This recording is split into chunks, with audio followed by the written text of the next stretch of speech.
तो आज हम लोग नया चैप्टर स्टार्ट करने जा रहे हैं, it is wave on a string.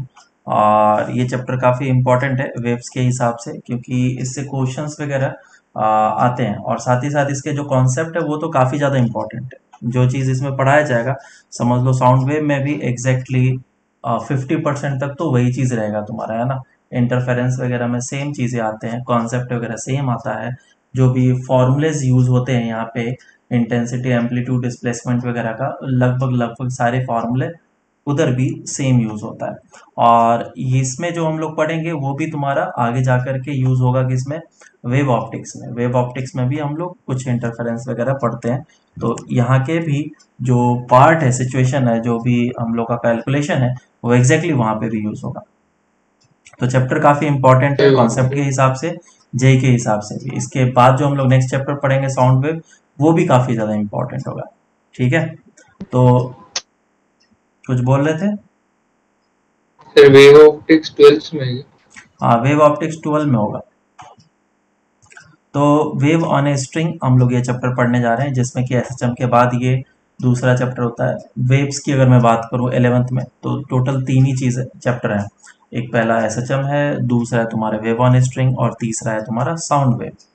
ये और एक और वेव्स का मतलब चैप्टर होगा जो कि 12th में होगा, और वो wave on A sorry wave optics में होगा। इससे क्वेश्चंस आते हैं। ठीक है, वेव्स अगर तुम्हारा स्ट्रांग हो गया तो समझ लो कम से कम 10% से लेकर के 15% तक भी तुम्हारा आसान से क्वेश्चन निकल जाएगा। तो चैप्टर का देख लेते हैं डेप्थ कैसा है। चैप्टर इंपॉर्टेंट है, और इसका मतलब कि लास्ट में जब तुम कैलकुलेशंस वगैरह करोगे तो बहुत ही ध्यान से करना होता है, क्योंकि ये वेव्स चल रहा है तो मैकेनिकल सिस्टम वगैरह इसमें होता नहीं है। तो तुम्हें अच्छे तरीके से समझना होगा, और समझ करके फॉर्मूलेज को याद रखना होगा। अगर तुम फॉर्मूलेज ढंग से याद रख लेते हो, जैसे एसएचएम की बात करें, तो एसएचएम में फॉर्मूलेज वगैरह कम थे, फिर भी रिलेटिवली कम थे। लेकिन वेव ऑन स्ट्रिंग में फॉर्मूलेज बहुत ज़्यादा होने वाले हैं, तुम काइंड ऑफ कंफ्यूज हो जाओगे। और साउंड वेव में उससे भी ज़्यादा फॉर्मूलेज। तो तुम्हें फॉर्मूले याद अच्छे तरीके से रखना है। जब तक तुमसे फॉर्मूले याद नहीं होंगे, तुम क्वेश्चन अटेम्प्ट भी करोगे तो भी आंसर गलत आएगा, बराबर। क्योंकि रिलेशंस ही इस तरीके से अजीब अजीब होते हैं। तो फॉर्मूले याद कर लो तो समझ लो तुम्हारा वेव ऑन स्ट्रिंग चैप्टर अच्छे तरीके से हो जाएगा। और जैसे जैसे लेक्चर्स देखते जा रहे हैं, पढ़ते जा रहे हैं, करते जा रहे हैं, होमवर्क भी अप टू डेट होना चाहिए। ऐसा नहीं कि आज जो होमवर्क दिया वो तुम 2-3 हफ्ते के बाद कर रहे हो, तो फिर तुम्हारा कॉन्फिडेंस चला जाएगा। लेक्चर के साथ साथ अगर तुम होमवर्क करोगे और रेगुलरली मेरे साथ डिस्कस करते जाओगे, स्टार्टिंग में हम लोग डिस्कस करते ही हैं, आधा एक घंटा लग जाता है कम से कम डिस्कशन करते करते। तो ये डिस्कशन जैसे कंप्लीट होगा और तुम्हारे अंदर कॉन्फिडेंस आएगा कि हाँ किस तरीके से मैंने किया, क्या गलती किया, और जब क्वेश्चंस देंगे वापस से क्लास में, होमवर्क में, तो वो तुमसे अच्छे तरीके से होगा। तो होमवर्क अप टू डेट रखो, फॉर्मूलेज याद रखो, और रिवीजन की ज़रूरत है, बस वेव्स आराम से निकल जाएगा। ठीक है, चलो स्टार्ट करते हैं। हाँ सर। तो वेव्स के बारे में तुम लोग पहले से थोड़ा बहुत तो जानते होगे कि वेव होता क्या चीज़ है। जैसे कि मैं साउंड वेव की बात करूँ, साउंड वेव तुम लोग अच्छे से इसे जानते होगे कि अगर किसी भी जगह पे कोई भी एक स्पीकर रखा हुआ है, तो स्पीकर क्या करेगा, वेव्स क्रिएट करता है, और ये वेव्स आगे के डायरेक्शन में प्रोपोगेट करता है। लेकिन वेव बेसिकली होता क्या है, और किस तरीके से वेव को डिफाइन किया जा सकता है। और भी वेव्स के एग्जांपल हो सकते हैं, जैसे कि अगर कोई भी पॉन्ड है, पानी रख है, मान लो सरफेस है, ये पूरा का पूरा पानी है, और इसमें एक छोटा सा पत्थर को ड्रॉप करेंगे तो ये, रिपल इफेक्ट क्या? क्या बोल रहे हो। Ripple effect. हाँ, जैसे ही पत्थर को ड्रॉप करेंगे तो ये इस तरीके से रिपल्स क्रिएट हो जाते हैं, और वो आगे की डायरेक्शन में मूव करते हैं, है ना। ये ऑलवेज क्या करता है, जो भी सोर्स है, जिसने भी इस डिस्टरबेंस, अब देखो डिस्टरबेंस का हम लोग बहुत ज्यादा नाम लेंगे। डिस्टरबेंस क्या होता है, जिस लोकेशन पे, जिस पॉइंट पे कुछ हलचल मचाया गया, या फिर जो लोकेशन पे एनर्जीज को इम्पार्ट किया गया, एनर्जी को दिया गया, वो कहलाता है डिस्टरबेंस। तो बेसिकली तुम एनर्जी को डिस्टरबेंस से रिलेट करो। जब भी मैं बोलूँ डिस्टरबेंस मतलब एनर्जी। तो इस जगह पे डिस्टरबेंस जो है वो क्या करेगा, प्रोपोगेट करेगा आगे की डायरेक्शन में, और ये रेडियली आउटवर्ड होता है, ये बाहर के डायरेक्शन में होता है ऐसा। ठीक है, सेम वे में अभी और भी हमारे पास वेव्स के एग्जांपल्स हैं, और भी ढेर सारे करेंगे। सेम वे में अगर मैंने एक रस्सी ले लिया, और ये चीज़ तो तुम लोगों ने देखा ही होगा कि एक रस्सी ले लिया और रस्सी को पकड़ करके मैं अप एंड डाउन मोशन करा रहा हूँ, up and down motion, up and down motion कराने पे ये जो रस्सी है ये इस टाइप का स्ट्रक्चर फॉर्म कर लेता है ना। ये क्या है, वेव्स है, ये आगे की डायरेक्शन में वेव्स मूव कर रहा है। जैसे कि इलेक्ट्रोमैग्नेटिक वेव्स, ये भी क्या है, वेव ही है। लाइट क्या है, वेव है। लाइट बेसिकली डुअल नेचर को फॉलो करता है, वो हम लोग बाद में देखेंगे, वो वेव और पार्टिकल दोनों है। खैर, तो वेव के बारे में हम लोग समझ रहे हैं, ये बेसिक सा चीज़ है। तो वेव को हम लोग डिफाइन करना चाहते हैं कि वेव को कैसे डिफाइन किया जा सकता है। कोई बता सकता है वेव को कैसे डिफाइन करें?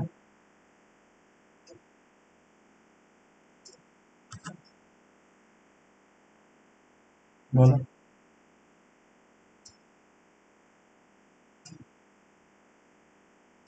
A kind of source of energy, source of flow of energy from one medium to another. Energy One one place to medium से दूसरे मीडियम में जा रहा one place to other place. है, हीट को फिर वेव बोल सकते हैं, वो भी वन प्लेस से दूसरे प्लेस में जा रहा है। Sir, disturbance of one or more quantities. देखो ऐसे समझ में नहीं आएगा, इसका बेसिक डेफिनेशन क्या है कि मैं क्या करना चाहता हूं कि एनर्जी को प्रोपोगेट कराना चाहता हूं एक प्लेस से दूसरे प्लेस की तरफ। ये हमारे पास एनर्जी है, मैं इसको मूव कराना चाहता हूँ, इस प्लेस से इस प्लेस तक मूव कराना चाहता हूँ। लेकिन ये एनर्जी मूव तो करे, लेकिन इसके बीच में जितने भी सारे पार्टिकल्स हैं वो मूव ना करें। ऐसा नहीं कि ये पार्टिकल भी मूव करके यहाँ पे आ गया। लेट अस सपोज मेरे पास एक ब्लॉक है और इस ब्लॉक को मैंने दे दिया v वेलोसिटी, ये लोकेशन a है, तो v वेलोसिटी दिया तो इसके पास क्या मिल गया, काइनेटिक एनर्जी, एनर्जी मिल गया। और अब ये मूव करने लगा और लोकेशन b पे पहुंचा, तो क्या मुझे लोकेशन b पे काइनेटिक एनर्जी मिल गया? हाँ, काइनेटिक एनर्जी मिल गया। तो क्या इसे भी वेव बोला जाएगा? नहीं, इसे वेव नहीं बोला जाएगा। क्यों? क्योंकि एनर्जी का ट्रांसफर तो हुआ, साथ ही साथ पार्टिकल भी मूव करके यहाँ पे आ चुका है। वेव क्या होता है कि एनर्जी का ट्रांसफर हो लेकिन पार्टिकल का ट्रांसफर ना हो, बराबर। तो इसको हम लोग इस तरीके से लिखेंगे कि when energy is being transferred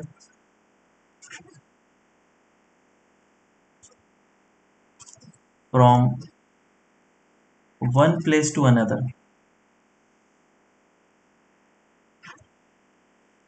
energy is being transferred from one place to another without any actual transfer of matter.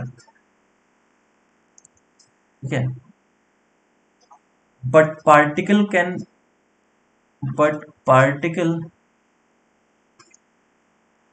can move at their respective positions.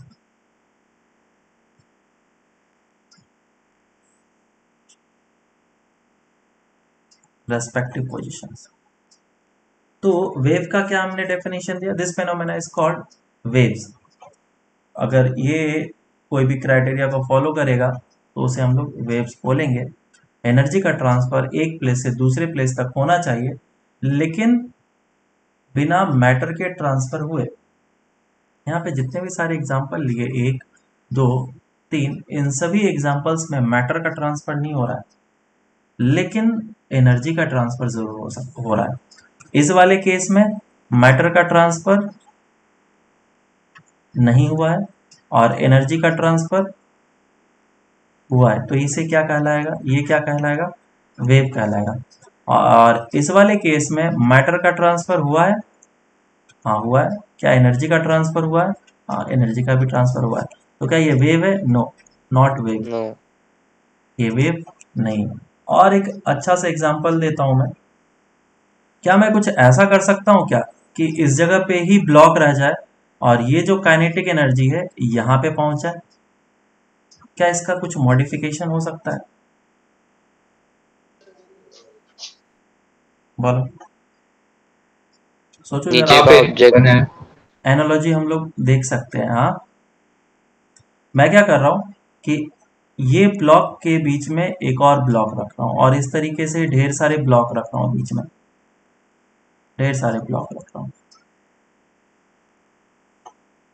तो मैंने क्या किया, इसको वेलोसिटी दिया v और सभी के बीच में इलास्टिक कोलिजन है, एज्यूम कर लेता हूं। तो ये क्या करेगा, टक्कर खाएगा, टक्कर खाने के बाद ये इसको एनर्जी दे देगा, फिर ये इसको एनर्जी दे देगा, ये इसको एनर्जी दे देगा। इलास्टिक कोलिजन तुम्हें पता ही है, E इज इक्वल टू 1 होता है, मास अगर सेम होता है तो एनर्जी क्या हो जाता है, एक्सचेंज हो जाता है। तो ये इस तरीके से एनर्जी दे रहा है एक दूसरे को और दे करके फाइनली इस ब्लॉक के पास वेलोसिटी भी आ गया। लेकिन क्या ये ब्लॉक मूव करके इसको जाकर के पुश किया, नहीं, ये अपनी जगह पे रह गया और ये मूव कर गया। तो ये जो फेनोमेना है ये वेव कहलाएगा हमारा। तो इसमें हमारा एनर्जी का ट्रांसफर हुआ है, बिल्कुल हुआ है। क्या मैटर का ट्रांसफर हुआ, नहीं हुआ, तो ये वेव्स, ठीक है। जैसे कि तुम लोग एक तो हमेशा ही चीज देखते होगे, सर जैसे हम बात करते हैं तो पार्टिकल्स ट्रेवल करते हैं टकरा हाँ के, तभी हमको सुनाई देता है। हाँ, पार्टिकल्स वाइब्रेट करते हैं, अपने ही पोजीशन पे वाइब्रेट करते हैं। ये साउंड वेव में हम लोग पढ़ेंगे किस तरीके से उसका पार्टिकल का वाइब्रेशन एक प्रेशर जोन को क्रिएट करता है, जहाँ पे प्रेशर ज़्यादा भी होता है और कम भी होता है, जिसको कंप्रेशन एंड रेयर फ्रैक्शन बोलते हैं। और इस तरीके से वो आगे की डायरेक्शन में प्रोपोगेट करता है। अगर ये मैक्सिमम प्रेशर और मिनिमम प्रेशर का जोन नहीं बनेगा तो इसका प्रोपोगेशन ही नहीं हो पाएगा। तो एक और एग्जांपल दिखा रहा हूं मैं, जैसे कि मान लो कि तुम लोग मूवी टिकट परचेज करने के लिए गए, ठीक है, और इस जगह पे क्या है, काउंटर है ना, दबंग मूवी लगा हुआ है और तुम लोग परचेज करने के लिए गए। तो क्या करते हैं, क्यू लाइन में लगे रहते हैं हम लोग इस तरीके से, और ये काउंटर है, sir wave to and fro होता है क्या? टू एंड फ्रो, हाँ बिल्कुल। अभी एसएचएम हम लोगों ने पढ़ा ना, अभी तो रुको तो सही, एक एक करके हर एक चीज जानेंगे। तो यहाँ पे ये आदमी टिकट ले रहा है इस जगह पे, ठीक है, इसको टिकट चाहिए, और पीछे वाले बंदे ने क्या किया, डिस्टरबेंस क्रिएट किया। इसने क्या क्रिएट किया, डिस्टरबेंस, डिस्टरबेंस क्रिएट किया, इसको पुश कर दे। जैसे ये पुश किया, ये इसके ऊपर गिरेगा, ये इसके ऊपर गिरेगा, और ये इसके ऊपर, ये इसके ऊपर, और ये इसके ऊपर, और ये अपना सर फोड़ लेगा। तो यहाँ पे इस बंदे ने डिस्टरबेंस क्रिएट किया और जो डिस्टरबेंस है इस जगह पे पहुंच गया विदाउट आदमी का मूवमेंट हुए। ऐसा नहीं कि ये बंदे ने जा करके लात मारा, नहीं, इसने तो इसको लात मारा था और वो डिस्टरबेंस यहाँ तक पहुंच गया।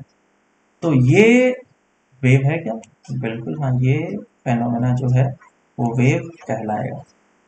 लगभग लगभग हम लोग को समझने के लिए, बातें समझने के लिए, एनर्जी का ट्रांसफर मैंने करवा दिया लेकिन मैटर का ट्रांसफर नहीं।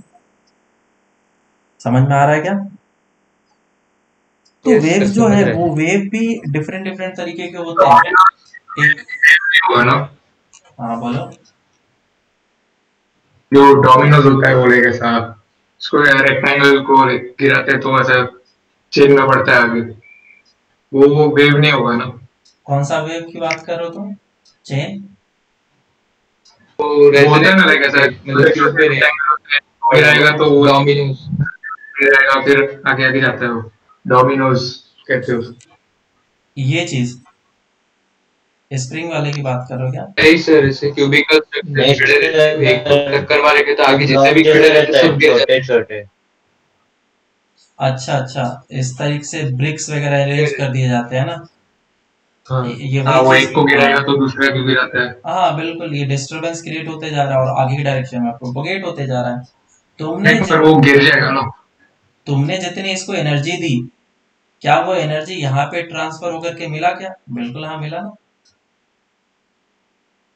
ये ऐसे ही नहीं, तो पर होता एंड है। में तो लाइक वो ब्लॉक गिरा हुआ रहेगा ना। तो एनर्जी गिरा ना, एनर्जी मिला ना तुम्हें। बात नहीं समझे तुम। ये इस तरीके से जब गिरा, नहीं, पर मैटर डिस्प्लेस होगा ना।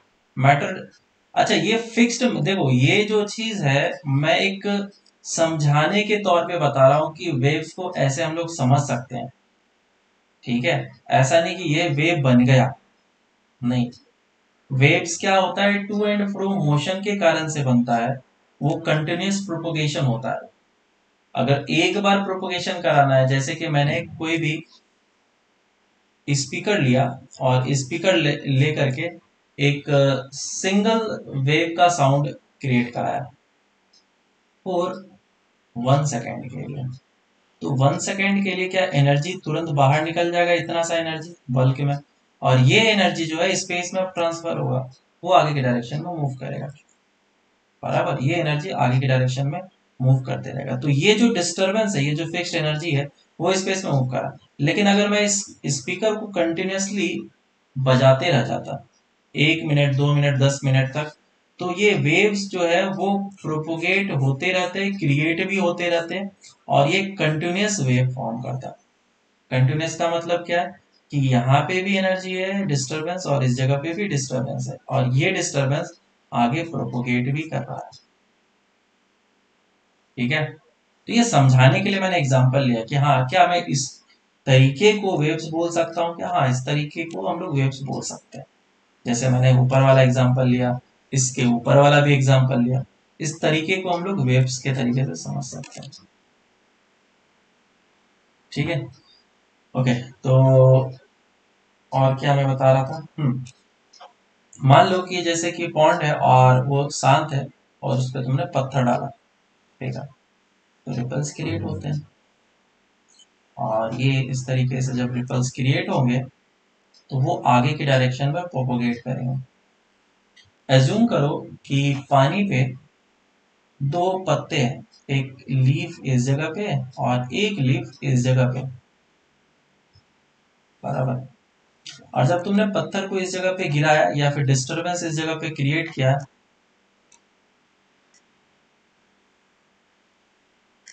डिस्टरबेंस इस जगह पे क्रिएट किया, तो ये डिस्टरबेंस ने क्या किया, ये डिस्टरबेंस आगे की डायरेक्शन में प्रोपोगेट किया। और इसका कर्वेचर कैसा होता है, थोड़ा सा बनाने की कोशिश करता हूँ। इस जगह पे थोड़ा सा हाई होता है और इस जगह पे लो एंड होता है ना? ऐसा ही होता है ना कर्वेचर? सोच पा रहे हो? हाँ सर। रिपल्स होते हैं ना। तो यहाँ पे ये जो पार्टिकल्स हैं, ये क्या कर रहे हैं, अभी ऊपर जा रहे हैं, फिर क्या हो जाएगा, नीचे जाने लगेंगे, फिर ऊपर जाएगा, फिर नीचे जाएगा। इस तरीके से particle up and down motion करते हैं। जब रिपल्स क्रिएट होता है तो पता नहीं चलता, देख करके लगता है कि वो आगे की डायरेक्शन में बस फॉरवर्ड मूव कर रही है, जो सर्कल है वो बड़ा होते जा रहा है, बस इतना सा मुझे देख करके लगता है। लेकिन एक्चुअल में क्या हो रहा है ना, पार्टिकल्स इस तरीके से वाइब्रेट या फिर ऑसिलेट कर रहे हैं कि ये आगे की डायरेक्शन में मूव करते हुए नजर आता है। लेकिन एक्चुअल में कोई भी पार्टिकल यहां से मूव करके इस तरफ नहीं गया हुआ, वो पार्टिकल अपने ही जगह पे अप एंड डाउन मोशन किया है, सिर्फ अप एंड डाउन मोशन किया है। जैसे कि मैं इस लीफ के हिसाब से देख सकता हूँ, ये जो लीफ है, वो लीफ को अगर तुम अच्छे तरीके से ऑब्जर्व करोगे या फिर कभी किया होगा, तो ये लीफ जो है सिर्फ अप एंड डाउन मोशन करता है। यहाँ पे भी लीफ है, वो भी अप एंड डाउन मोशन करता है, वो सिर्फ अप एंड डाउन मोशन करेगा। ऐसा नहीं कि लीफ आगे मूव कर जाएगा, नहीं। लीफ अगर आगे मूव कर गया तो इसका मतलब है कि एनर्जी का भी ट्रांसफर हो गया, मैटर का भी ट्रांसफर हो गया, जो कि होना नहीं चाहिए, तो वेव्स नहीं रहेगा। तुम कभी ऑब्जर्व करना पॉन्ड में, ये जो पानी है इस तरीके से रिपल्स क्रिएट होगा, मूव करेगा, कि ये जो लीफ है वो अप एंड डाउन मोशन करेगा सिर्फ उसी जगह। मतलब पार्टिकल भी अप एंड डाउन मोशन कर रहा है, इसको हम लोग टू एंड फ्रो मोशन बोलते हैं, वाइब्रेशन कर रहा है। तो तुमने डिस्टरबेंस क्रिएट किया था इस जगह पे, लेकिन पार्टिकल अगर ऊपर नीचे हो रहा है यहाँ पे, इसका मतलब इसके पास एनर्जी आ गई। एनर्जी कहाँ से आई? इसी डिस्टरबेंस से आई, इसी डिस्टरबेंस से। तो एनर्जी का ट्रांसफर हो रहा है और मैटर का ट्रांसफर नहीं हो रहा है। इस तरीके से वेव्स का फॉर्मेशन हो रहा है। ठीक है, तो वेव्स को हम लोग डिफरेंट डिफरेंट कैटेगरी में डिवाइड कर सकते हैं। पहला जो है हमारा, ये देखो कहीं पे मिलेगा नहीं, मैं अपने तरफ से बता रहा हूँ। एक होता है वन डायमेंशनल वेव। वेव को अगर हम लोग प्रोपोगेशन में डिवाइड करने की कोशिश करें तो टोटल 3 तरह के होंगे। एक one dimensional wave, two dimensional wave और तीसरा होगा 3 dimensional wave. One dimensional wave कैसा? जो कि एनर्जी का ट्रांसफर सिंगल डायरेक्शन में हो। ठीक है, transfer of disturbance propagation in one direction, disturbance propagation in one direction. अगर सिंगल डायमेंशन में होगा, वन डायरेक्शन बोलो या फिर वन डायमेंशन में होगा, तो उसे हम लोग क्या बोलेंगे? वन डायमेंशनल वेव बोलेंगे। जैसे कि एग्जांपल के लिए हम लोग वेव ऑन ए स्ट्रिंग ले सकते हैं। Wave on a string. क्या स्ट्रिंग बिल्कुल स्ट्रेट होता है? बिल्कुल, हाँ, बिल्कुल स्ट्रेट होता है। तो क्या ये स्ट्रेट लाइन की तरह एक्ट करेगा? और स्ट्रेट लाइन वन डायमेंशन में होता है, और तुमने इसको वेव्स यहाँ पे क्रिएट करा है, तो ये वेव्स आगे के डायरेक्शन में मूव करेगा, जो कि वन डायमेंशन में मूवमेंट होगा। दूसरा, टू डायमेंशनल वेव। अगर वेव्स या फिर डिस्टरबेंस जो है वो टू डायमेंशन में मूव करेगा, तो क्या हो जाएगा? वो टू डायमेंशनल वेव। जैसे कि इसका एग्जाम्पल दूं मैं, बताओ टू डायमेंशनल वेव का एग्जाम्पल क्या हो सकता है? पानी के रिपल। पानी के रिपल्स, है ना। तुमने इस जगह पे जब पानी के रिपल्स क्रिएट किए, तो ये एरिया में मूव किया, और एरिया को मुझे रिप्रेजेंट करने के लिए 2 डायमेंशन की ऑलवेज जरूरत पड़ती है। तो ये एक एक्स हो जाएगा और ये वाई हो जाएगा। इस तरीके से रिपल्स क्रिएट हुआ। तीसरा, 3 डायमेंशन। 3 डायमेंशनल वेव कौन सा होगा बोलो? कोई एग्जांपल दो। साउंड। Sound wave speaker. है ना। स्पीकर क्या है? Sound wave. या फिर electromagnetic wave, light,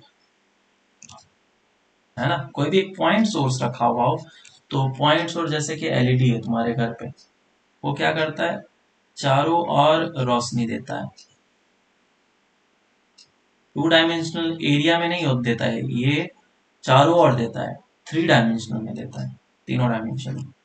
same way में साउंड सोर्स, मतलब कि कोई भी अगर रखा हुआ है घर में, स्पीकर रखा हुआ है, तुम किसी भी कोने में चले जाओ, किसी भी डायरेक्शन में चले जाओ, तुम्हें आवाज सुनाई देगी। ये हो जाता है हमारा 3 डायमेंशनल वेव।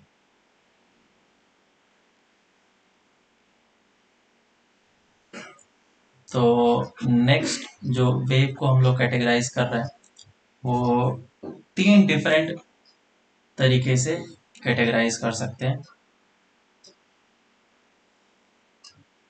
पहला जो है वो मीडियम के रेस्पेक्ट में कर सकते हैं। Classification of wave on the basis of medium. तो अगर मीडियम के बेसिस पे अगर इसको क्लासिफाई करना चाहें, तो टोटल 2 तरह के वेव्स आएंगे। पहला जो वेव होगा वो कौन सा होगा?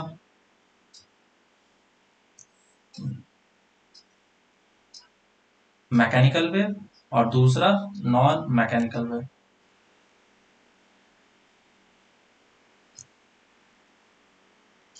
आता है क्या मैकेनिकल वेव क्या होता है? पता है किसी को? जिनको मतलब कोई मीडियम होगा तो ये पास कर सकते हैं। बिल्कुल, कोई ऐसा वेव जिसको मीडियम की जरूरत पड़ती है वेव को प्रोपोगेट करने के लिए, अगर मीडियम की जरूरत पड़ रही है तो वैसे वेव को हम लोग क्या बोलेंगे, मैकेनिकल वेव। बराबर। जैसे कि वेव जो है मैंने स्ट्रिंग में क्रिएट करा, अगर स्ट्रिंग नहीं होगा तो वेव कैसे क्रिएट होगा, तुम वेव में स्ट्रिंग में वेव क्रिएट नहीं कर पाओगे। तो ऐसे तरह के वेव्स को मैकेनिकल वेव हम लोग बोलते हैं। जैसे कि साउंड वेव, साउंड को प्रोपोगेट करने के लिए मीडियम की जरूरत पड़ती है। अगर मीडियम नहीं होगा तो साउंड नहीं सुनाई दे सकता, आवाज तुम्हारे कानों तक नहीं पहुंच पाएगी। ठीक है। मैकेनिकल वेव क्या हो गया, इसको मैं थोड़ा डिफाइन करके इधर लिख देता हूँ। If the propagation of wave, if the propagation of wave requires any medium,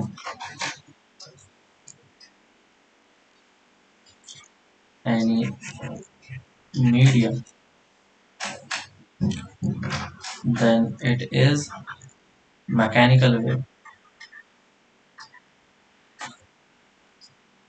example के लिए हम लोग ले लेते हैं जैसे साउंड वेव और दूसरा वेव ऑन स्ट्रिंग।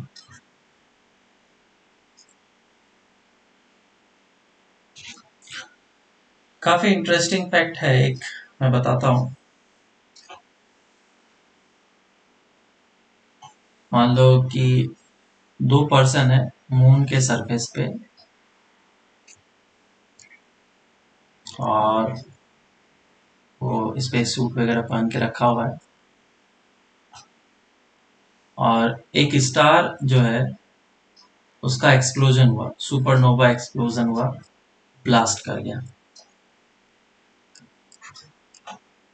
तो जब ब्लास्ट करता है कोई भी चीज तो उससे ह्यूज अमाउंट ऑफ एनर्जी बाहर निकलता है। बराबर। तो क्या ये दोनों एस्ट्रोनॉट इस सुपरनोवा एक्सप्लोजन को देख पाएंगे? बिल्कुल हाँ, देख पाएंगे। हाँ देख पाएंगे। क्या ये दोनों, आने के लिए टाइम लगेगा ना। हाँ मैं उसकी बात अभी नहीं कर रहा हूँ। क्या ये दोनों एस्ट्रोनॉट एक्सप्लोजन को सुन पाएंगे? नहीं सर। नहीं सर। क्योंकि एटमॉस्फेयर नहीं है बीच में। ठीक है। तो एटमॉस्फेयर नहीं होने के कारण से ये कुछ भी नहीं सुन सकता है। इवन अगर वो पॉसिबल भी होता है लेट से कि हाँ वो कुछ बोल रहा है तो दूसरा आदमी उसको नहीं सुन पाए। समझ में आया? तो सुपरनोवा एक्सप्लोजन हुआ तो इंस्टेंटेनियसली वो उसको देख नहीं पाएगा, उसको आने में टाइम लगता है, और वो टाइम जितना भी देर लगेगा उसके बाद ही वो उसको देख पाएगा। लाइट को भी ट्रेवल करने के लिए टाइम चाहिए होता है, ऐसा नहीं कि वो इंस्टेंटेनियस इंफॉर्मेशन को एक जगह से दूसरी जगह तक पहुंचा सकता है। तो सर, बोलो। फिर एक दूसरे बीच में 1 मीटर का भी गैप होगा तो भी नहीं सुन पाएंगे। मीडियम की जरूरत है ना मुझे, मीडियम तो नहीं। ठीक है। 1 मीटर क्यों बोला तुमने? 1 मीटर से क्या होने वाला? नहीं मतलब लाइक ज्यादा पास हो तो। नहीं, कितना भी पास हो जाए। देखो हम लोग सुनते कैसे हैं, फेनोमेना क्या है उसका सुनने का? हमारे कान में क्या होते हैं, पर्दे, तो तुम जानते ही होगे, पढ़ा ही होगा ना ये बातें। हाँ हाँ और यस हमारे गले में क्या होता है, वोकल कॉर्ड होता है। वोकल कॉर्ड क्या करता है, वाइब्रेट करता है, और उसके वाइब्रेशन के कारण से आवाज बाहर निकलता है। ठीक है। तो वो वाइब्रेशन करा के क्या करना चाहता है, वो वाइब्रेशन करा करके प्रेशर के डिफरेंस को क्रिएट कराना चाहता है मीडियम में। अब मीडियम अगर होगा तभी तो प्रेशर का डिफरेंस क्रिएट होगा। मीडियम ही नहीं तो प्रेशर कैसे, तुम बताओगे? बात समझ में आई? तो अगर एक्सप्लोड होगा तो लाइक स्टार के अंदर तो मोस्टली हाइड्रोजन होता है ना, तो लाइक एकदम क्लोज तो एटलीस्ट वो हाइड्रोजन रहेगा ना। जब तक वो समथिंग काइंड ऑफ। जब तक वो तो सुनेगा लाइक तब तक वो मजेगा हाइड्रोजन के वो। थ्रू प्रोपेगेट नहीं होगा। जब तक वो सुनेगा तब तक तो खल्लास। लाइट की स्पीड ज्यादा है, साउंड की स्पीड कम। अगर उस मायने में तुम देखना चाहते हो तो ठीक है। खैर बस मैं बताना चाहता था कि जो चीजें हैं, अगर एस्ट्रोनॉट्स बोलना भी चाहे बोल भी नहीं पाएगा वो, क्योंकि वो वहां पे एटमॉस्फेयर ही नहीं है, और जहाँ पे एटमॉस्फेयर नहीं है तुम कैसे वो ढक्कन को खोल ही नहीं सकते हो। ये जो होता है एस्ट्रोनॉट का सूट, ये इतना बड़ा सा सर होता है इसके अंदर, ह्यूमन फेस मान लो ऐसे करके एलियन बन गया, ठीक है। ये इस जगह से अगर बोलता है कुछ भी तो ये आवाज बाहर जा ही नहीं पाएगा, ये बस अंदर तक ही रह जाएगा, क्योंकि यहाँ पे एटमॉस्फेयर है। इस जगह पे एटमॉस्फेयर बिल्कुल नहीं है, इस जगह पे एटमॉस्फेयर नहीं है, तो प्रोपोगेशन नहीं हो पाएगा। मैं बस ये बताना चाहता था कि मीडियम की जरूरत पड़ती है। चलो अब आगे चलते हैं हम लोग। सेकंड क्या है? Non mechanical wave.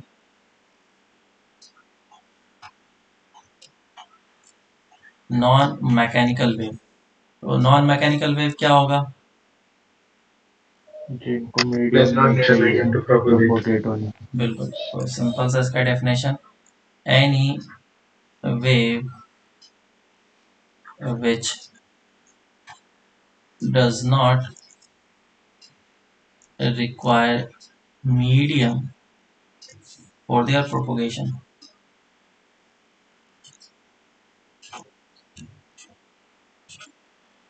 For their propagation.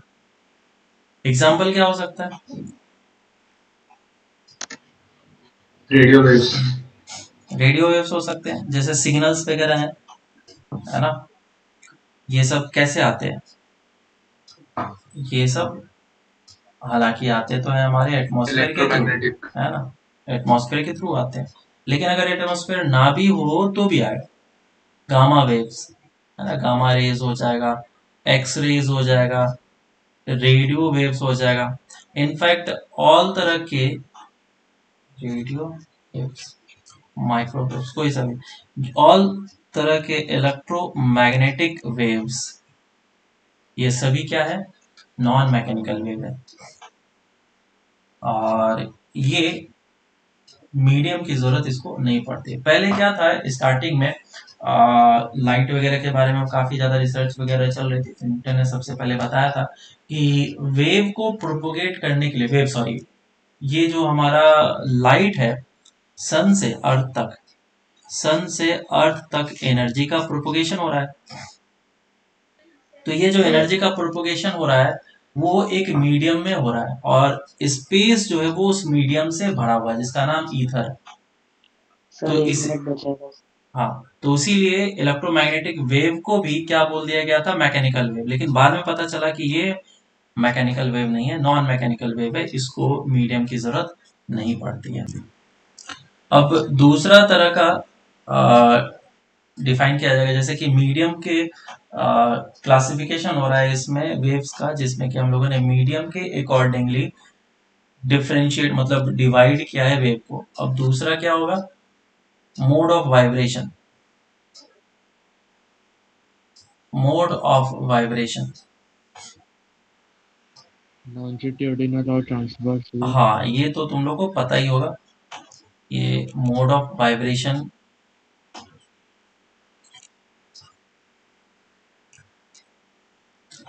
के रेस्पेक्ट में हम लोग इसको डिफरेंशिएट करना चाहते हैं, डिवाइड करना चाहते हैं, कैटेगराइज करना चाहते हैं कि किस किस तरह के वेव्स पॉसिबल हो सकते हैं। तो मोड ऑफ वाइब्रेशन में पहला जो आएगा डेट विल बी दो तरह के वेव्स होते हैं हमारे पास, एक ट्रांसवर्स और एक लॉन्गिट्यूडनल। Transverse, transverse wave. बोलो ट्रांसवर्स वेव कैसा होता है? कुछ पता है इसके बारे में? पार्टिकल वाइब्रेट करते हैं। बिल्कुल सही। Perpendicular to source, like perpendicular transmission. To the transmission, source नहीं, परपेंडिकुलर टू द हाँ, ट्रांसमिशन sorry, प्रोपोगेशन, ठीक है। बिल्कुल सही बताया। देखो, जो पार्टिकल का प्रोपोगेशन ये वाइब्रेशन जो हो सकता है वो दो डायरेक्शन में पॉसिबल है। लेट से कोई जो वेव है वो इस डायरेक्शन में मूव कर रहा है, ठीक है, ये डायरेक्शन कहलाएगा propagation of wave. Propagation of wave, तो इस डायरेक्शन में अगर वेव किसी भी वेलोसिटी v से आगे के डायरेक्शन में प्रोपोगेट कर रहा है, तो इस पार्टिकल के पास वाइब्रेट करने के लिए दो डायरेक्शन पॉसिबल है। एक, या तो उसके परपेंडिकुलर डायरेक्शन में वाइब्रेट कर ले, या फिर एक जिस डायरेक्शन में प्रोपोगेशन हो रहा है वेव का उसी डायरेक्शन में कर ले। तो ये दो डायरेक्शंस पॉसिबल है, जिसमें से पहला वाला जो डायरेक्शन है अगर वो परपेंडिकुलर डायरेक्शन में वाइब्रेट करेगा, पार्टिकल का वाइब्रेशन अगर perpendicular to the direction of propagation of wave हो रहा है, तो इस तरह के वेव्स को हम लोग क्या बोलते हैं, ट्रांसवर्स वेव। तो जितने भी सारे मीडियम में पार्टिकल्स होंगे वो परपेंडिकुलर करेंगे। तुम बोलोगे सर एक और तो डायरेक्शन पॉसिबल है ना, अगर इसको आपने x बोला, इसको आपने y बोला, इसको z बोला, तो आपने तो वाइब्रेशन सिर्फ y में करा, एक z का वाइब्रेशन भी तो पॉसिबल है। बेसिकली ये y और z जो डायरेक्शन है वो दोनों एक ही है। अगर सारे पार्टिकल z में कर रहे हैं तो सभी z में करेंगे, और अगर सभी y में कर रहे हैं तो सभी y में करेंगे। ठीक है, इस तरीके से प्रोपोगेशन करेंगे। हो सकता है इसका मिक्सअप भी हो सकता है, लेकिन मिक्सअप अभी डिस्कस नहीं करूंगा मैं, बाद में करूंगा इसके बारे में डिस्कस। तो ये परपेंडिकुलर नाम दे दिया गया, जस्ट परपेंडिकुलर होना चाहिए एक्स वाई प्लेन में, ये एक्स वाई बोल रहा हूँ, वाई जेड प्लेन में किधर भी हो सकता है, परपेंडिकुलर लेकिन एक्स के होना चाहिए। तो डिफाइन करते हैं transverse wave, if the vibration of particles are perpendicular to the direction of propagation of wave, then it is called transverse wave। ठीक है, ये क्या कहलाएगा हमारा, ट्रांसवर्स वेव कहलाएगा। देखो, इसमें एग्जांपल्स की अगर हम लोग बात करें तो एग्जांपल में क्या आता है हमारा, जैसे कि electromagnetic wave, E M wave. E M wave में क्या क्या आते हैं, radio waves, microwave, gamma ray, X ray, ultraviolet light, ये सारे वेव्स जो है हमारे वो ट्रांसवर्स इन नेचर होता है। दूसरा और क्या देख सकते हैं, wave on a string, wave on a string, जो स्ट्रिंग में वेव्स प्रोपोगेट कर रहे हैं वो भी कैसा है हमारा, ट्रांसवर्स वेव है। स्टार्टिंग में, शुरुआत में न्यूटन ने बताया था कि जो लाइट है वो किस नेचर का है, लॉन्गिट्यूडनल वेव है, वो ट्रांसवर्स नहीं है।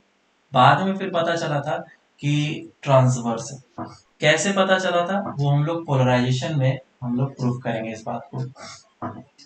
जब पोलराइजेशन करते हैं तो पोलराइजेशन से ही पता चलता है कि हाँ ये जो नेचर है लाइट का वो ट्रांसवर्स के टुवर्ड्स शो करता है, अदरवाइज ऐसा नहीं हो पाता। अगर क्या मैं बताऊं, अभी पोलराइजेशन तो पढ़ा ही नहीं तो मैं समझ में नहीं आया, तो बस समझ लेना कि हाँ ट्रांसवर्स वेव कैसे प्रूफ हो सकता है, वो प्रूफ तुम्हारा पोलराइजेशन से हो सकता है।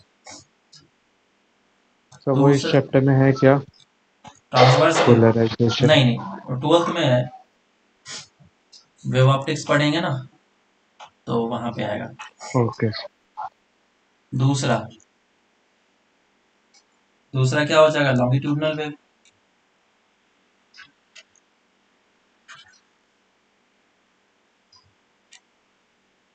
Longitudinal wave, sir wave on a string transverse wave कैसे हुआ? Wave on string transverse wave कैसे हुआ, ये एक स्ट्रिंग है और इसमें पार्टिकल्स वाइब्रेट कर रहे हैं, ठीक है। तो मुझे बताओ ये पार्टिकल कैसे वाइब्रेट कर रहा है? ऐसा वाइब्रेशन शो कर रहा है समझा। या फिर हाँ ऐसा सर, वाइब्रेशन शो कर रहा है? परपेंडिकुलर। तो तुम ही बता दिए ना, आप मुझसे क्या पूछ रहे हो? समझा सर। वेव का मैं वो मोशन स्ट्रिंग के ऊपर जो पार्टिकल्स रहते हैं उसका देख रहा था। हाँ समझा अभी सर। है ना, ये ऊपर जाता है नीचे आता है, ऊपर जाता है नीचे आता है। लॉन्गिट्यूडनल वेव में क्या होगा? जो पार्टिकल्स होंगे मीडियम के, वो क्या करेंगे? along the direction of propagation of wave में वाइब्रेट करेंगे. In this case, particles of the medium vibrate along the direction of propagation of wave.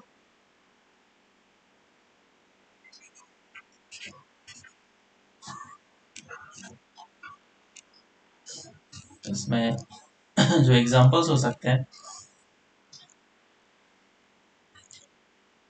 जैसे कि साउंड वेव हो गया, है ना. ये साउंड वेव कैसा है कि ऐसा एग्जांपल है जिसमें कि अगर कोई भी डिस्टरबेंस इस जगह पे तुमने क्रिएट करा है, सोर्स है, तो पार्टिकल्स जो है ना, अगर ये प्रोपोगेशन आगे की डायरेक्शन में हो रहा है तो पार्टिकल भी इसी डायरेक्शन में वाइब्रेट करते हैं. और ये अभी तुम्हें समझ में नहीं आएगा. इसे मान लो कि हाँ ऐसा होता है. जब साउंड वेव पढ़ेंगे तो इसको और ज्यादा डिटेल्स में हम लोग देखेंगे कि पार्टिकल किस तरीके से वाइब्रेट कर रहे हैं. एक एनिमेशन भी है, वो भी मैं दिखाऊंगा. ठीक है, इस तरीके से वाइब्रेशन क्रिएट होगा. तो ये तुम्हारा सेकंड क्लासिफिकेशन हुआ किसमें? मोड ऑफ वाइब्रेशन में. एक मीडियम हो चुका है, एक मोड ऑफ वाइब्रेशन, और तीसरा मैं करके बताऊंगा, that is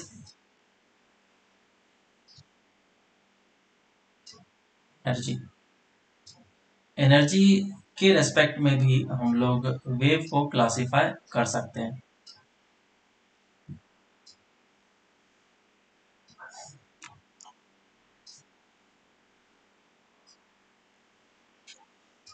energy on the basis of energy. तो एनर्जी के बेसिस पे अगर करना चाहे तो दो तरह के होते हैं वेव्स. एक होता है प्रोग्रेसिव वेव और एक होता है स्टैंडिंग वेव.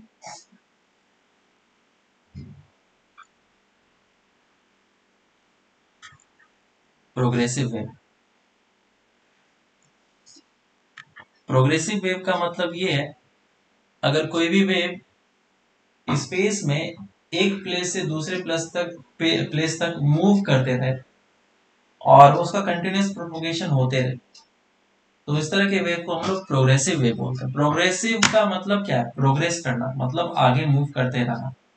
ठीक है. दूसरा होता है स्टैंडिंग वेव. तो इसको मैं लिख देता हूँ प्रोग्रेसिव वेव. क्या हो जाएगा? इफ द एनर्जी और the disturbance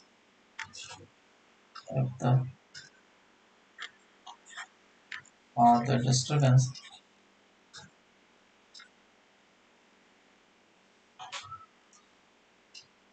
flow in the flow in the direction of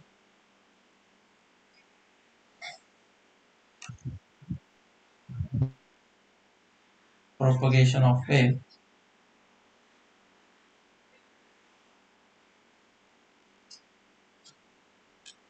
with time,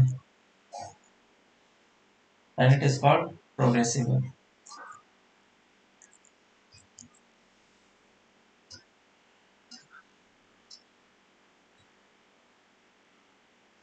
And it is called progressive wave.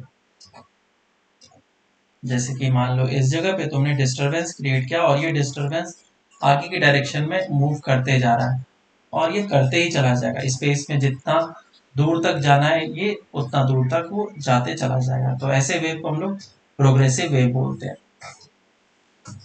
दूसरा है हमारा डेट इज स्टैंडिंग वेव.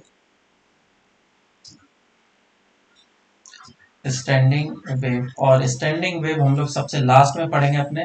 तो प्रोग्रेसिव वेव बस नॉन हाँ, मैकेनिकल के लिए अप्लाई होगा ना? कोई सा भी वेव हो चलेगा, बस वो प्रोग्रेसिव होना चाहिए, मतलब आगे की डायरेक्शन में मूव करना चाहिए। पहले स्टैंडिंग समझो तो प्रोग्रेसिव का मतलब खुद ही समझ में आ जाएगा।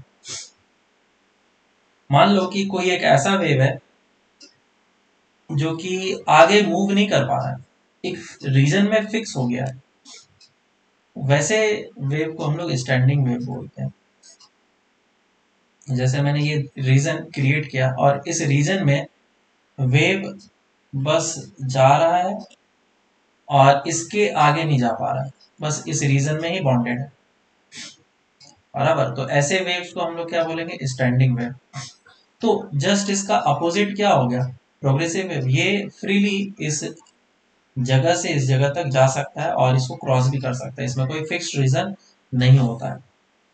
लेकिन स्टैंडिंग वेव में क्या होगा? एक फिक्स्ड रीजन होगा और उसमें एनर्जी फिक्स्ड होंगे और वेव उस फिक्स्ड रीजन से आगे मूव नहीं कर पाएगा। ठीक है, तो the energy is bonded in this fixed region and wave does not propagate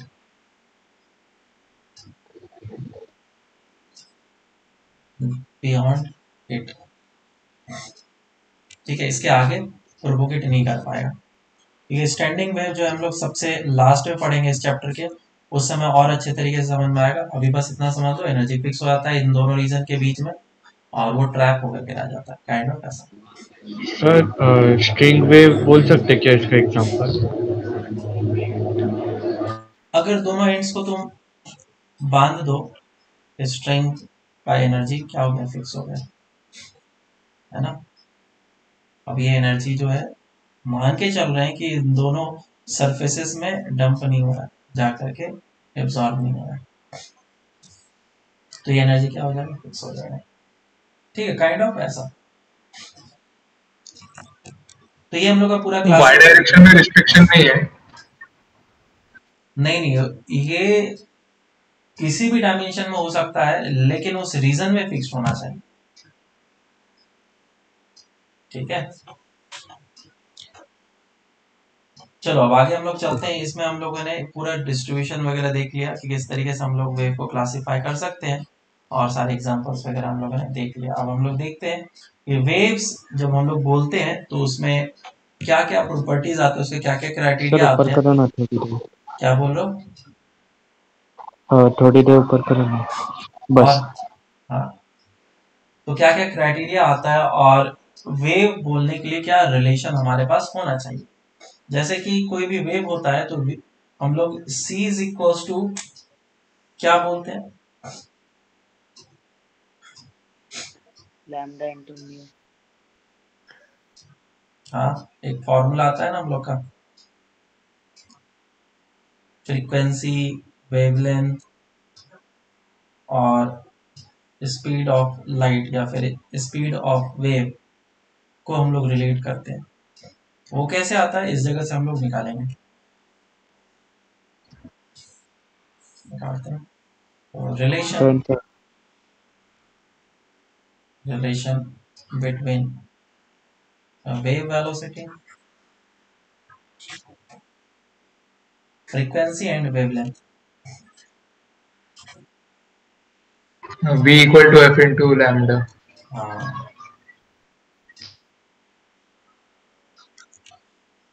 relation between wave velocity, frequency and wavelength, इसके बीच में हम लोग रिलेशन निकालना चाहते हैं। तो सबसे पहले मैं हर एक चीज को डिफाइन करूंगा कि हर एक चीज का मतलब क्या है, बराबर। सबसे पहले टाइम पीरियड देखते हैं, टाइम पीरियड का क्या मतलब है, बोलो। वन टाइम बाय पीरियड किसको बोलते हैं हम लोग? एक ऑसिलेशन करने में जितना टाइम लगता है उसी को टाइम पीरियड बोलते हैं। हाँ सर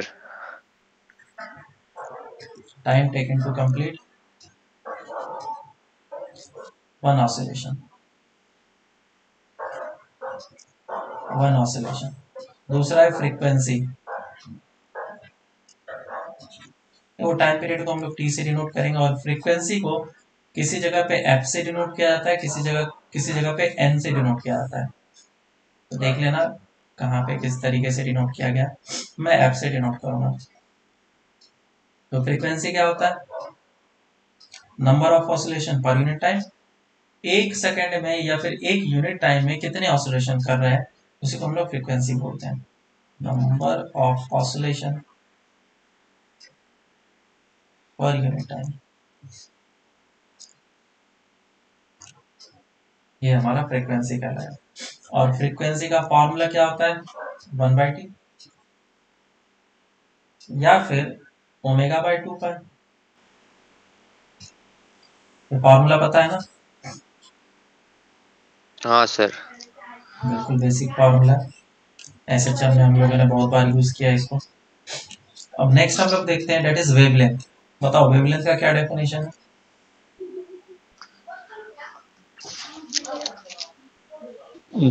एक वेव के बीच में जो लेंथ आता है, distance between two consecutive crests or trough. Okay, ये बेसिक डेफिनेशन ही है। लैम्डा से हम लोग इसको डिनोट करेंगे वेवलेंथ को। और वेवलेंथ का जो सही मतलब है वो ये है कि कोई वेव जो है वो एक टाइम पीरियड में कितना डिस्टेंस मूव कर जाता है, उसको हम लोग वेवलेंथ बोलते हैं। क्या बोलेंगे?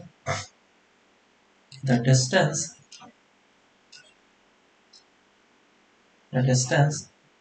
traveled by the wave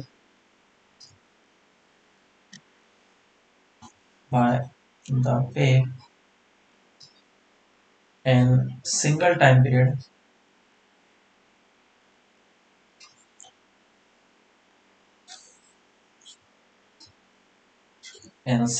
period और फॉर वन ऑसिलेशन, क्योंकि एक टाइम पीरियड में एक ही ऑसिलेशन हो सकता है, तो और सिंगल ऑसिलेशन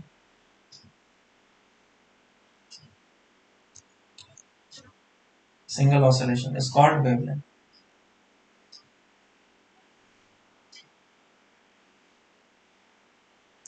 ये बेसिक सा डेफिनेशन हुआ। ये डेफिनेशन समझ में आया या नहीं आया? आया सर। आया ना? आया सर। और अब हम लोग वेवलेंथ को समझना चाहते हैं एक सिस्टम से। तो सिस्टम बनाने के लिए मैं क्या कर रहा हूँ, एक ब्लॉक ले रहा हूँ, छोटा सा ब्लॉक है, और इसको मैंने क्या किया, स्ट्रिंग से अटैच कर दिया। ये लंबा सा स्ट्रिंग है ना, अटैच कर दिया। और इस ब्लॉक को मैं मूव करा रहा हूँ। कैसे मूव करा रहा हूँ? इस ब्लॉक को मैं ऐसा मोशन दिलाना चाहता हूँ, ऊपर ले जाना चाहता हूँ, फिर नीचे लाना चाहता हूँ, और फिर ऊपर ले जाना चाहता हूँ। जैसे कि तुम्हारा हाथ इस तरीके से मोशन कर रहा हो, और अगर तुम्हारा हाथ मोशन करेगा तो ये ब्लॉक भी उसी टाइप का मोशन करेगा, और ब्लॉक इस टाइप का मोशन करेगा तो जो स्ट्रिंग्स होंगे, इस स्ट्रिंग में वेव्स क्रिएट होंगे। हम उसी चीज को देखना चाहते हैं, मैं उसी चीज को देखना चाहता हूँ। तो एक टाइम पीरियड में वेव कितना डिस्टेंस मूव कर जाएगा, हम लोग उसको भी देख लेंगे, और वेव्स कैसा क्रिएट हो रहा है वो भी देख लेंगे। तो ये पूरा का पूरा ऐसा मोशन हो जाए, एक ऑसिलेशन कर ले, तो एक टाइम पीरियड कंप्लीट होगा। चलो अब इसको क्रिएट करते हैं। तो सबसे पहले ये है इसका मीन पोजीशन, तो ये इसका हो जाएगा एक्सट्रीम पोजीशन। हम लोग अब वेव्स को क्रिएट कराने की कोशिश कर रहे हैं, ध्यान से सभी कोई देखना। पहले मैं इसको ऊपर लेकर के जाऊंगा। जैसे मैं ऊपर लेके गया तो स्ट्रिंग क्या ऊपर चढ़ जाएगा, तो ये ऐसा शेप क्रिएट कर लेगा, ये ऐसा शेप क्रिएट कर लेगा, और ये हो जाएगा एक्सट्रीम पोजीशन का ब्लॉक है। ये इसका मीन पोजीशन, और ये है इसका नीचे वाला एक्सट्रीम पोजीशन। अब ब्लॉक को क्या करूंगा, मैं नीचे लेकर के आऊंगा। तो ब्लॉक जैसे ही नीचे आएगा तो अब ये जो शेप है स्ट्रिंग का वो कैसा हो जाएगा, ऐसा। क्योंकि इतना सा जो पार्ट है वेव का ये आगे की डायरेक्शन में प्रोपोगेट कर चुका है, और ये आगे की डायरेक्शन में प्रोपोगेट हुआ तो वो इस लोकेशन पे आ गया, बराबर है क्या। और यहाँ पे एक नया वेव क्रिएट हो चुका है। अब मैं इसको क्या करूंगा, ये इसका मेन पोजीशन है, अब मैं इसको वापस से नीचे लेकर के आऊंगा पूरा मोशन कंप्लीट कराने के लिए। तो इसका मेन पोजीशन और इससे ब्लॉक कर दिया नीचे। तो स्ट्रिंग तो बिल्कुल कंटिन्यूस ही होना चाहिए, और ये इस बार कुछ ऐसा वेव क्रिएट होगा। तो देखो ये वाला जो वेव क्रिएटेड था, ये वाला, वो अब आगे पहुंच गया क्योंकि मूव कर जाएगा ना। ये वाला इस जगह पे पहुंच गया, और यहाँ पे एक नया वेव क्रिएट हो गया, इस जगह पे एक नया वेव क्रिएट हो चुका है। अब मैं वापस से अब इसको ऊपर लेकर के आऊंगा अपने मेन पोजीशन पे। जैसे ही इसको मैं मेन पोजीशन पे लेके आऊंगा तो ये पूरा का पूरा ऐसा कंप्लीट हो जाएगा।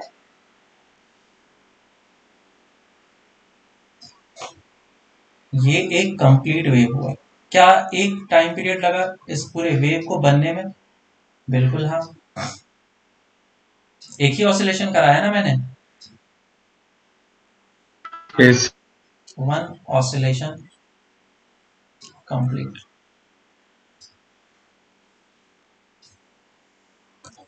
तो जो वेव है ये कंप्लीट वन ऑसिलेशन किया, और उसका शेप जो है वो कुछ ऐसा दिख रहा है। अब इसका शेप जो है वो जरूरी नहीं है कि ये साइन कर्व के जैसा ही दिखे, थोड़ा डिफरेंट शेप का भी हो सकता है। वो डिपेंड करता है कि तुम्हारा जो ब्लॉक का मूवमेंट हो रहा है वो किस तरीके से हो रहा है, बराबर, उसके मूवमेंट पे टोटली डिपेंड करेगा। बहुत स्पीड में करोगे तो ये साइनोसोडल ना होकर के कोई और कर्व जैसा दिखेगा, बहुत धीरे धीरे करोगे तो अलग दिखेगा। तो सर टोटली साइनोसोडल मतलब क्या है? हाँ, अब साइनोसोडल की मैं बात बोलने ही वाला था। साइनोसोडल वेव क्या होता है, कोई भी ऐसा वेव जो साइन के ग्राफ फंक्शन की के, तरह। हाँ, ग्राफ के जैसा हो, उसको हम लोग साइनोसोडल वेव बोलते हैं।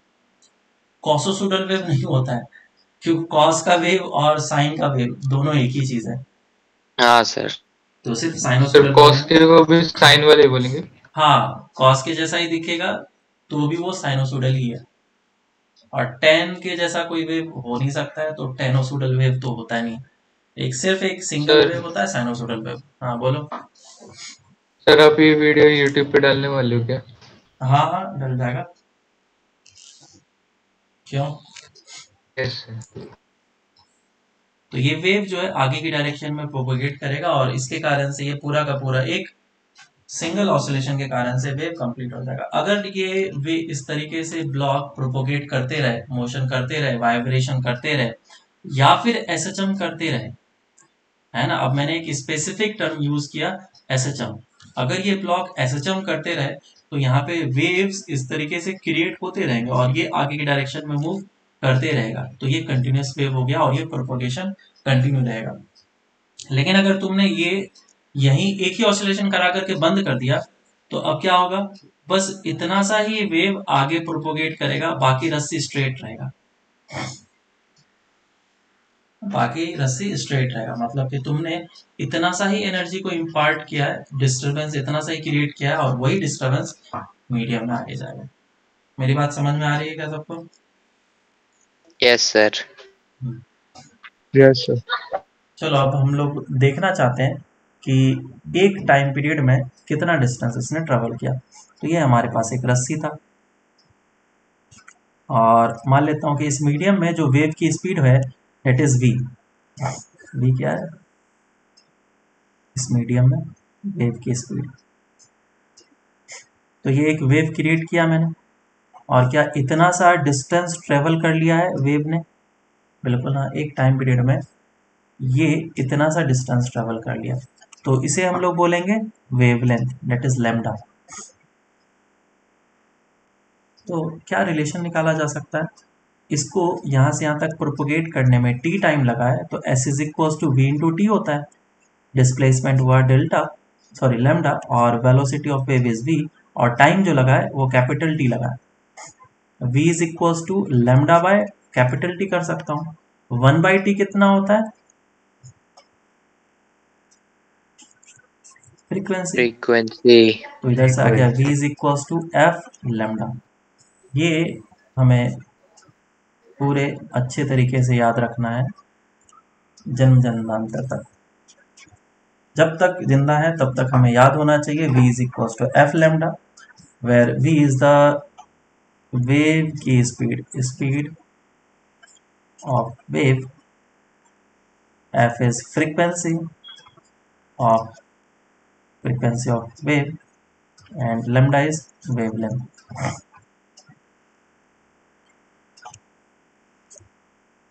सर एटॉमिक स्ट्रक्चर में जो वेव के बारे में था वो सब यहाँ पे रहेगा ना अभी थोड़ा कुछ कुछ चीजें तो आएंगे, कुछ कुछ नहीं आएंगे।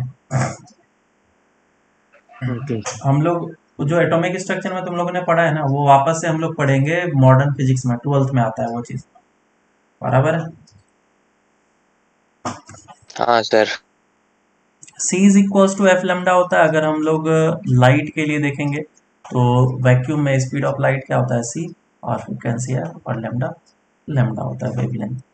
इस तरीके से हम लोग इसको लगा सकते हैं। तो मीडियम चेंज होगा तो c चेंज होगा, उसके हिसाब से लैम्डा चेंज होगा। लेकिन इंटरेस्टिंग बात यह है कि फ्रीक्वेंसी हमारा फिक्स होता है। फ्रीक्वेंसी एक ही बार चेंज होता है या फिर एक ही चीज पे डिपेंड करता है, वो है सोर्स पे। और इस जगह पे जो सोर्स है ये ब्लॉक है, this block is basically the source, और जो भी पर्सन इसको हाथ से मूव करा रहा है डेट इज सोर्स, और यही सोर्स फ्रीक्वेंसी को डिटरमाइन करता है। इसने एक बार फ्रीक्वेंसी का डेटा इसमें फीड कर दिया, इसमें डाल दिया, पुट कर दिया, अब वो फ्रीक्वेंसी चेंज नहीं हो सकता है। अब इसकी वेव की फ्रीक्वेंसी कभी चेंज नहीं हो सकती, इसी फ्रीक्वेंसी से ये अब ये प्रोपोगेट करते रहेगा पूरे मोशन में। हमेशा याद रखना, वेव ऑप्टिक्स का पूरा चैप्टर में कहीं पे भी फ्रीक्वेंसी चेंज नहीं होता है, सिर्फ एक जगह पे चेंज होता है, डेट इज डॉपलर्स इफेक्ट, जो कि हम लोग साउंड वेव में पढ़ेंगे। अदरवाइज फ्रीक्वेंसी कहीं पे भी चेंज नहीं होता है, चाहे तुम उसके साथ कुछ भी कर लो, मीडियम चेंज करवा लो, ज़्यादा से ज़्यादा तो यही होता है, फ्रीक्वेंसी फिक्स होता है, कभी चेंज नहीं होता है। तो यहाँ पे हमारा फ्रीक्वेंसी क्या रहेगा, ऑलवेज फिक्स्ड, और फ्रीक्वेंसी फिक्स्ड है तो वेवलेंथ चेंज हो सकता है और सी चेंज हो सकता है। एक सिंपल सा चीज है। तो सी अगर बढ़ा तो वेवलेंथ बढ़ा, वेवलेंथ घटा तो सी घटा, सी मतलब वी। ठीक है। तो जब हम लोग रिफ्रैक्टिव इंडेक्स वगैरह पढ़ेंगे तो उसमें भी हम लोग ये देखेंगे कि किस तरीके से मीडियम चेंज होने के कारण से स्पीड ऑफ लाइट चेंज होता है और वेवलेंथ भी हमारा चेंज होता है। वेवलेंथ चेंज होता है उसके कारण से स्पीड ऑफ लाइट चेंज होता है। चलो अब आगे चलते हैं। ये v is equal to F lambda का फॉर्मूला हम लोगों ने इधर से निकाल दिया। अब हम लोग general equation of travelling wave देखना चाहते हैं।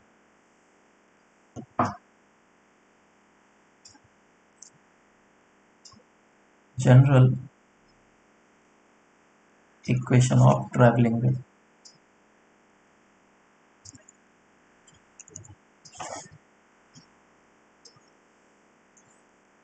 कोई भी वेव जो प्रोग्रेसिव है या फिर आगे के डायरेक्शन में ट्रैवल कर रहा है, उस वेव का जनरल इक्वेशन क्या होगा, किस तरीके से मैं उस वेव को डिनोट कर सकता हूँ।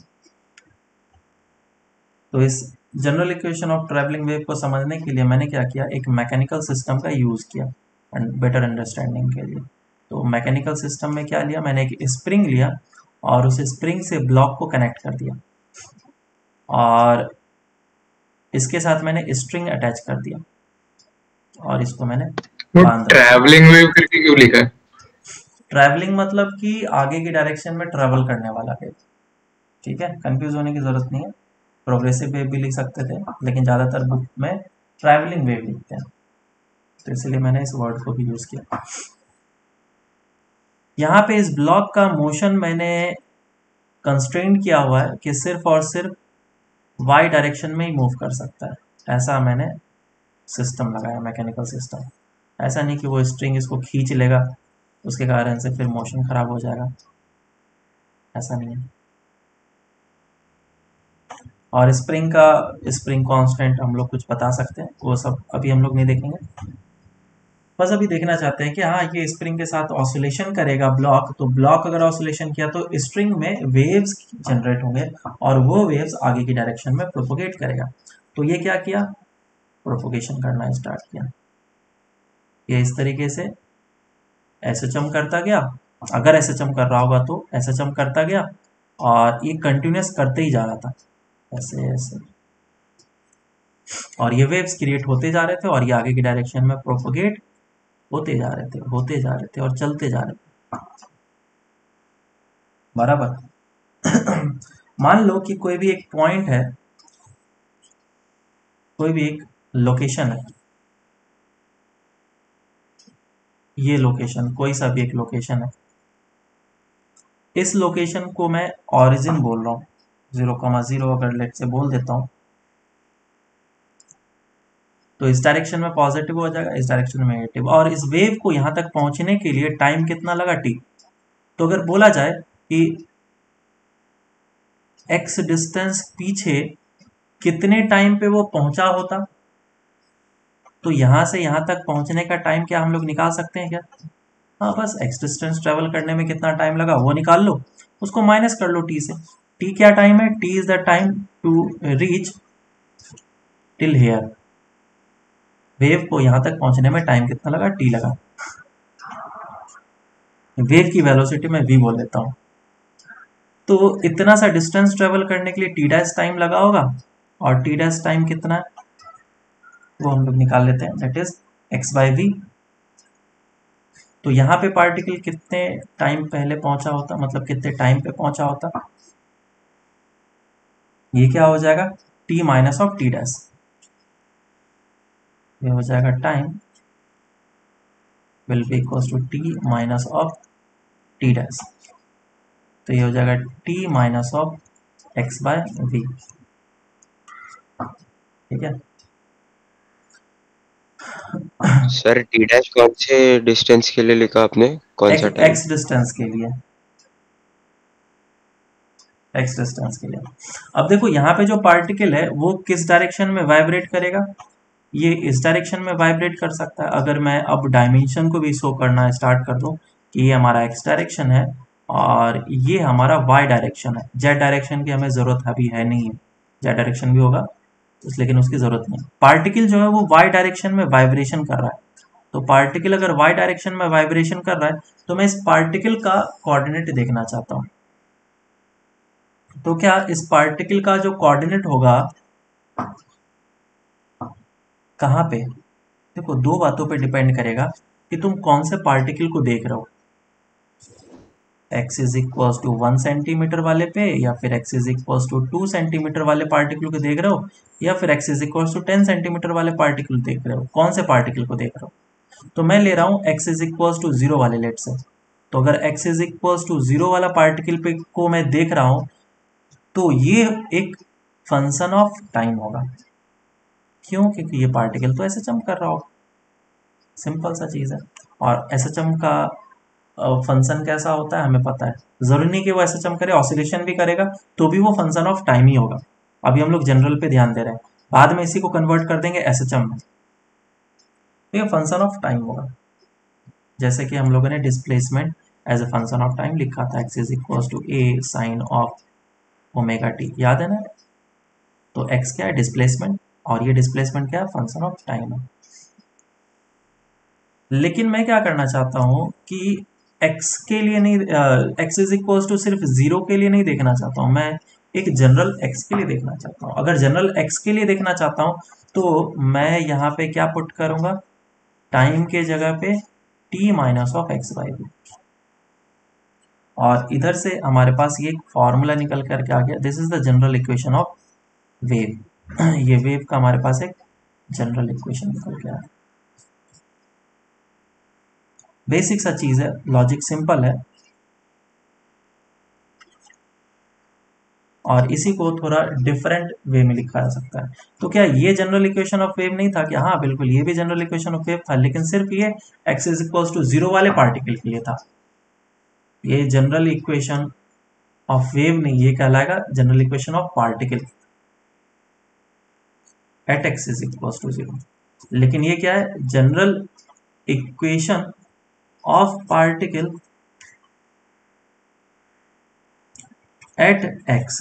तो यहाँ पे x तो कांस्टेंट हो गया था लेकिन टाइम वेरिएबल था, यहाँ पे टाइम भी वेरिएबल है और x भी वेरिएबल है। तो this is 2 degree variable equation kind of. तुम बोल सकते हो कि इसमें 2 वेरिएबल है और x और t पे ये फंक्शन डिपेंड कर रहा है। बस इसमें थोड़ा सा और काम करने की जरूरत है। y x, t is equals to f, ये V T minus of X हो जाएगा। इसको इस तरीके से भी लिखा जा सकता है, एलसीएम ले लिया, या फिर इसको इस तरीके से भी लिखा जा सकता है, Y X comma T is equals to G of V T minus of X. क्योंकि मैंने v को कांस्टेंट होता है, v को बाहर ले लिया तो एक नया फंक्शन बन गया, इसीलिए मैंने g लिखा, we T minus of x. तो इतना जो चीज़ हम लोगों ने पढ़ा, अगर तुम्हें नहीं समझ में आया हो, ना समझ में आया हो तो कोई दिक्कत नहीं।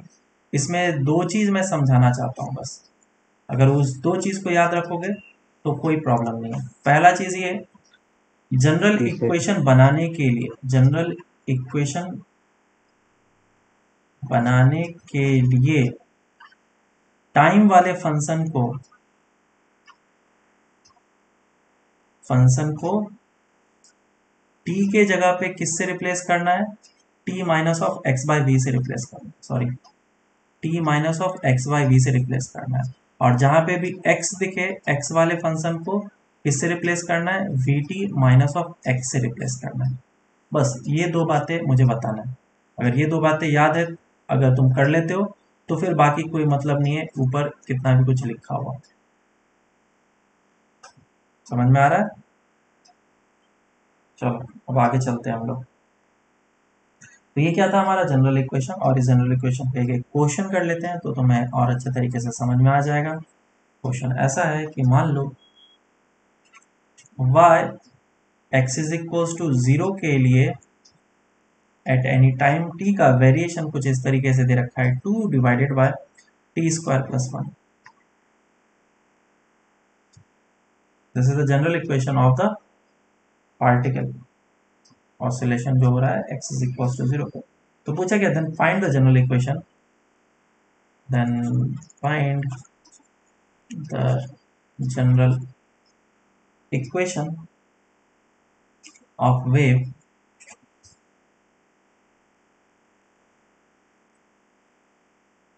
फॉर एनी पार्टिकल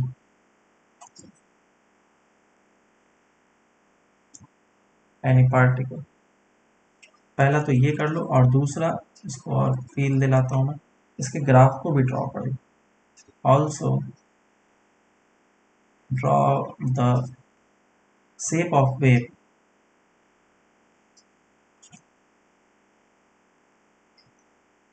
ठीक है, और किस टाइम के लिए ड्रॉ कर लो, t is equals to 2 second के लिए ड्रॉ कर लो, at t is equals to 2 second. Velocity of wave दे रखा है तुम्हें, that is 2 meter per second,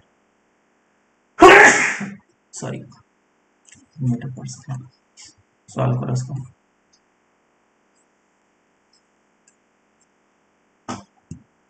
देखो इस क्वेश्चन में ये चीज बोला गया है कि जो x इज इक्वल्स टू 0 वाला पार्टिकल है उसका ऑसिलेशन किस तरीके से हो रहा है ये हमें गिवन है। तो ये क्या है, y हमारा फंक्शन ऑफ टाइम है, क्योंकि इसमें x का फंक्शन तो दिया नहीं गया है, 2 divide by T square plus 1। और x का फंक्शन लाने के लिए हम लोग क्या करते हैं, जहां पे भी t दिखे उस जगह पे क्या रिप्लेस करना है, t को t minus of x by we से रिप्लेस करना होता है। तो t एज इट इज रहेगा, x एज इट इज रहेगा, v जो दे रखा है डेट इज 2 दे रखा है। तो मैं इसको यहाँ पे पुट कर लेता हूँ। जनरल इक्वेशन बनाने के लिए y is a function of x, t, this is the general equation of wave which will be 2 upon t square plus 1 whole square plus of 1। तो ये कितना आ जाएगा, टी स्क्वायर प्लस 1 हुआ तो ये 8 हो जाएगा ऊपर, और नीचे आ जाएगा t 2t minus of X का whole square plus 1. So this is the general equation.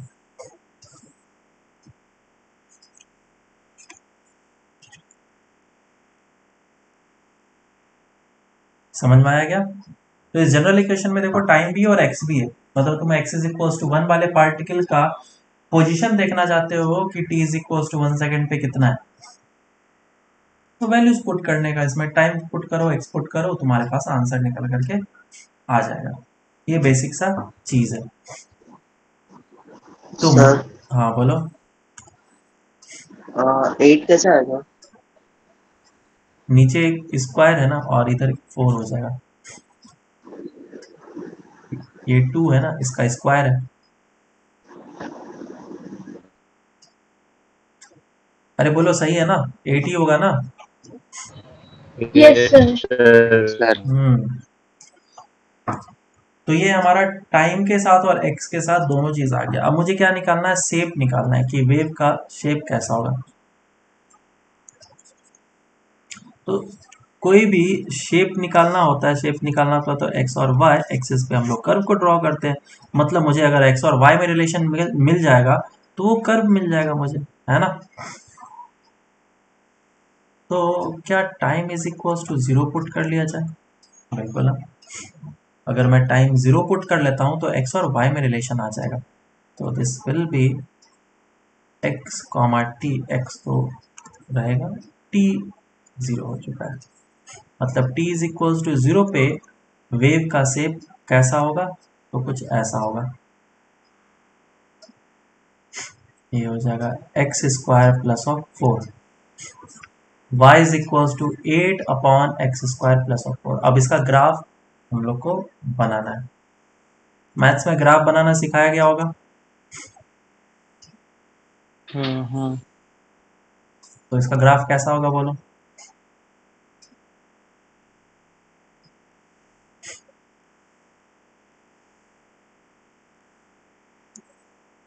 अगर नहीं आता है तो सिंपल सा वैल्यूज पुट करो, कोऑर्डिनेट निकालो और उसको ज्वाइन कर लो.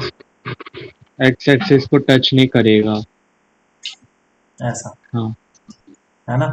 और दोनों साइड सिमिलर ग्राफ होगा जिस तरीके से. और ये जो है कितना होगा, तो x is equal to 0 put कर लो तो टू निकल के आएगा. और इसे हम लोग बोलते हैं एम्पलीट्यूड. मेन पोजीशन से कितना ऊपर है पार्टिकल, ऐसे जम करता है तो मेन पोजीशन से ऊपर जितना होता है उसी तो एम्पलीट्यूड बोलते हैं. तो ये क्या कहला है, हमारा एम्पलीट्यूड कहला है. तो ये जो एक बार शेप बन गया वेव का, वही शेप आगे की डायरेक्शन में प्रोपोगेट करते रहेगा. ऐसा नहीं कि अब आगे जाके शेप चेंज हो जाएगा. और इसकी वेलोसिटी आगे की डायरेक्शन में कितनी है, 2 मीटर पर सेकेंड.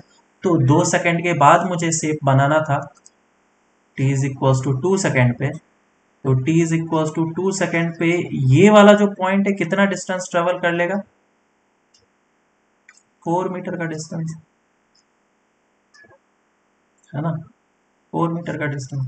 ये पॉइंट इस जगह पे आ जाएगा और दोनों साइड सिमेट्री है. तो 2 सेकेंड पे वेव हमारा कुछ ऐसा दिखेगा.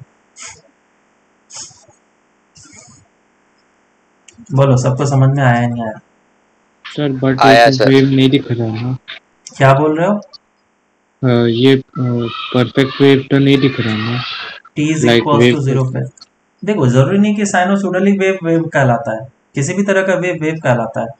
तुम हाथ को लो और एक जर्क मारो स्ट्रिंग में, तो क्या इस टाइप का वेव क्रिएट नहीं किया कभी, ये आगे डायरेक्शन मूव करता है, क्या है सर? किया है ना. तो ये भी तो एक वेव ही है. जरूरी नहीं कि साइनोसोडल हो वेव. अभी हम लोग ऐसा भी देखेंगे, ऐसा भी वेव देखेंगे हम लोग, ठीक है. तो बिल्कुल दिमाग से निकाल दो कि गोल टाइप का ही होना चाहिए वेव. वैसा जरूरी नहीं है, डिपेंड करता है सोर्स पे कि सोर्स किस तरीके से मूव करा रहा है. चलो ठीक है, बाकी फिर हम लोग नेक्स्ट क्लास से करते हैं. इसमें तुम्हारा एक्सपोनेंशियल में भी इक्वेशन दे दिया जा सकता है. मान लो कि e is to power something t के फंक्शन में दे देगा, तो बोलेगा इसका जनरल इक्वेशन निकाल के बताओ. तो वही सेम काम करना है, t के जगह पे x minus of x by t minus of x by v put कर लेना, आंसर आ जाएगा. ऐसे ऐसे क्वेश्चन ढेर सारे मिल जाएंगे तुम्हें, जो कि हम लोग आगे करेंगे जा करके. और नेक्स्ट क्लास से हम लोग इसका साइन वेव देखेंगे, और साइन वेव से फिर हमारा जनरल चीज़ें स्टार्ट हो जाएगी, क्वेश्चंस वगैरह हमारे फिर अच्छे तरीके से फ्लो में स्टार्ट हो जाएगा।